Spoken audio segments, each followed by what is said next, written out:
With the upcoming legislative session just days away, the question of whether or not to legalize recreational marijuana continues. As KTV4's Aaron Coogan explains, it's been more than 20 years since the legalization of medical marijuana here in the islands, but still no progress on the recreational front.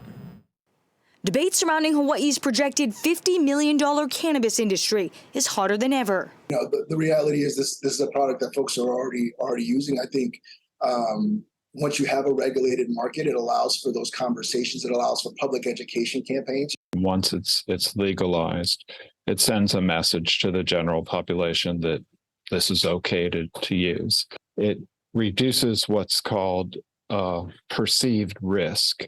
Up for introduction this year, a drafted bill by State Representative Janae Capella, which looks not only to permit the legal use of recreational marijuana in the islands, but also relieve the state's justice system. The heart of this proposal is social equity, and that's ensuring that we're putting society's most marginalized individuals at the forefront. The war on drugs, particularly the war on cannabis and cannabis prohibition, has disproportionately impacted Native Hawaiians. By legalizing possession and by this resentencing and expungement measure, we can bring some type of restorative justice to those folks who have been impacted.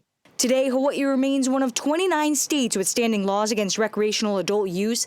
Legalization seeing the greatest amount of progress last year when Senate Bill 767 failed to get through the House, but passed 20 votes to 5 in the Senate.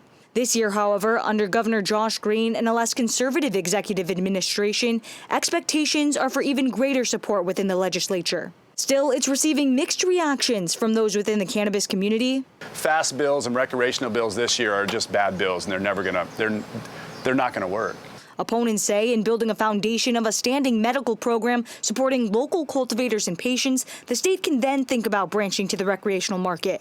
Their worries, however, stand in the idea that big brand companies and dispensaries won't lead to a healthy and thriving cannabis community. What happens if you go into this premature recreational market, you're going to do exactly what we have right now. Hawaii's thriving black market, you know. People who don't want to go to dispensaries are going to the black market, and that's the way it works, right? Because it's cheaper, it's more affordable. The state's legislative session begins this Wednesday, January 18th.